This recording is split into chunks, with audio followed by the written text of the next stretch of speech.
Hey guys, welcome back to carbuyer.com.sg. This is our review of the new BMW 2 Series Gran Coupe. We're going to show you what it's like outside, what it's like inside, and what it's like to drive, and we go in depth and see if it's really better than its nemesis, the Mercedes-Benz CLA.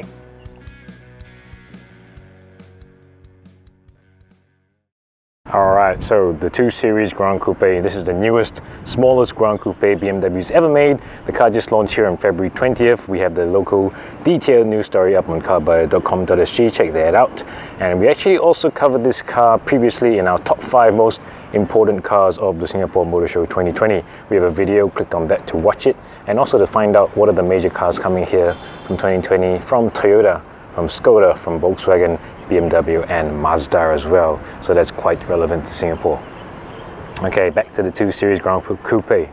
It's important in a nutshell because this is the cheapest 4-door BMW you can get here. It's 168,888 with COE Singapore dollars. That's for the luxury model. In front of us is the 3 grand more expensive M Sport model, so that's 163,888. And also on top of this there is the 249,888 M235i. That's the all-wheel drive high performance version with 306 horsepower. Okay, but back to the 298. The 298 is going to be the 2GC that most people buy here, obviously, because it's the cheapest. Now, it's not the cheapest BMW of them all. That is the 1 Series hatch, the 118i, which starts at 145 grand with COE. But people here in Singapore love 4-door cars, and this, of course, is a 4-door coupe. And what does that mean? Gran Coupe, 4-door coupe. Actually, Julian has a really good video that he just did, and a BMW designer herself explains just what goes into the styling of a Gran Coupe. So if you like or don't like the styling of the car, watch that video first to get a better idea of what exactly it entails. Okay, for the styling, we'll leave you to watch the video and decide which one you like better.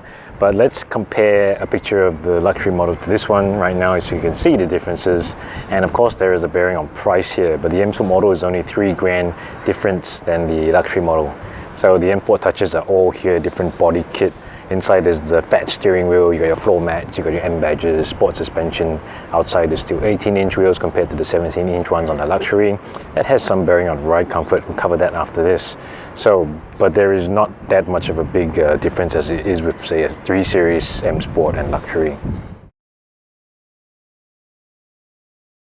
Okay, here's the inside. Let's just start her up. Bing bong. So there's lots of new stuff here, and that's because the cockpit is entirely new.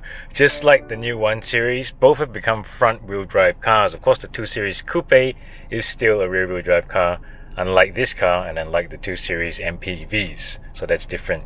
And you can feel it's not a particularly large car, it's still a compact car. It hasn't grown as big as the 2nd gen CLA has, and accordingly this is a slightly smaller car as well. It's a bit more intimate, a bit more closed in, like this part of the dashboard comes towards you. But I think it's nicer than before. The previous compact BMWs weren't, stand out in terms of build quality, but there's a little bit of pizzazz here.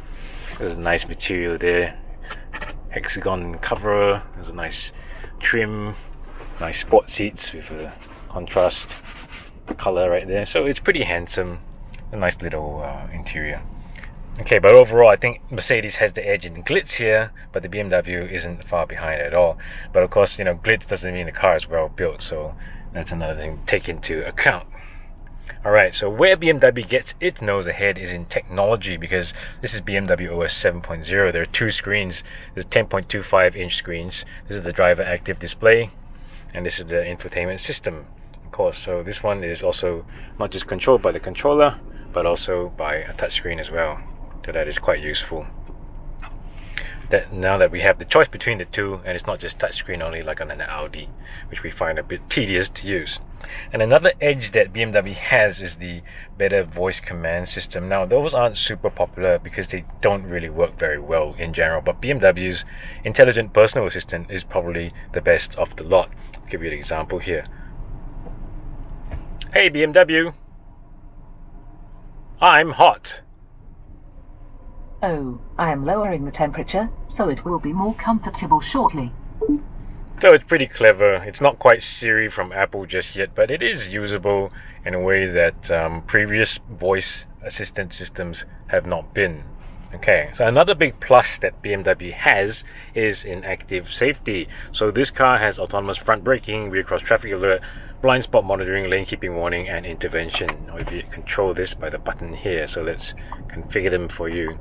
You can change it to your liking, all of that. So quite useful. And as we mentioned in our review of the Mazda CX-30, not a lot of entry-level luxury cars have active safety, but the 218 does. And as we said in that video, the Mazda has a really impressive complement of active safety systems. The BMW doesn't have quite as many, for example, and it costs about 30-40 grand more than that car. And to compare again to another car, the CLA only has autonomous front braking and nothing else. It does have active safety systems like the lane keep and all that, but you got to pay about 8 grand extra for it. So here's where the 218 GC has an edge.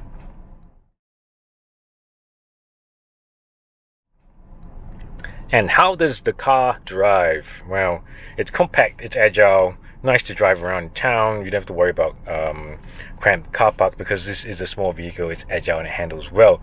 Also, the visibility is pretty good for a Gran Coupe. Usually Gran Coupe means crappy visibility, but it's really not too bad. As you can see, wide open view. A-pillars are a little bit thick, but we can live with it.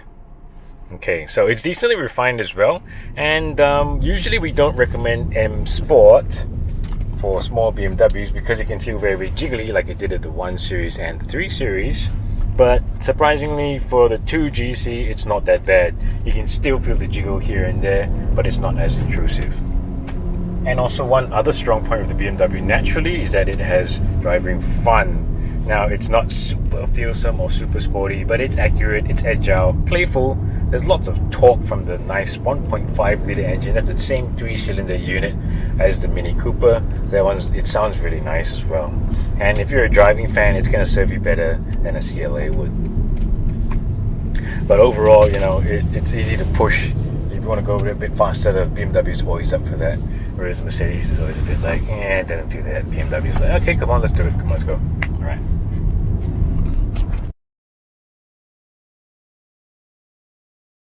Alright, so buying advice. Which one should you go for if you want to buy a 2 Series Gran Coupe? I would go for the luxury because I like ride comfort, and the M Sport ride is busy, but I feel it probably won't add a huge edge in terms of handling. You know, it does look a little bit more sporty, and I think that's what will attract most buyers. But it's a tough call because it's only 3 grand difference, so I think most of you guys here will probably go for the M Sport. Nothing wrong with that. Okay, and on another hand, how does it compare to the CLA? Actually, the CLA is quite a bit more expensive. It's 20 grand more expensive because it starts out at 180 grand Singapore dollars with COE. So in a sense, the real competitor to the 2GC here is actually the A-Class Saloon, which is about the same price, about 160k with COE. We have a comparison video that compares the CLA and the A-Class Saloon to show you the differences between the two. You might want to watch that before you make a decision about the 2GC. Okay, if I was our money, I would still go for the 2GC because I like driving, the engine sounds better. I don't need to ferry around a family on a regular basis. Keep in mind that the CLA is now a bigger and more comfortable car. It's more boring to drive, has an engine that sounds like a vacuum cleaner. But the 2GC has the edge in driving dynamics. Lighter, it's sportier. I think it's just, you know, the CLA is more elegant. The 2GC is more sporty. So I hope you enjoyed this review, and you can check out all the written reviews at carbuyer.com.sg once again. If you liked it, please subscribe, please comment, please share, and tell us also what you would like to see us cover from Singaporean motoring in the future. Thank you, bye bye.